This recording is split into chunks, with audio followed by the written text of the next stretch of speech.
umaga dahil naimbitahan ako ngayon na mag-lunch sa aking kaibigan. Dumating siya galing ng Dubai.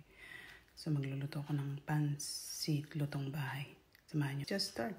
Aking ingredients: bawang, chicken cube, olive oil, soy sauce, and pepper as a chicken. And that, ano bang tawag dyan? Nalimutan ko na. Repolyo. Ayan.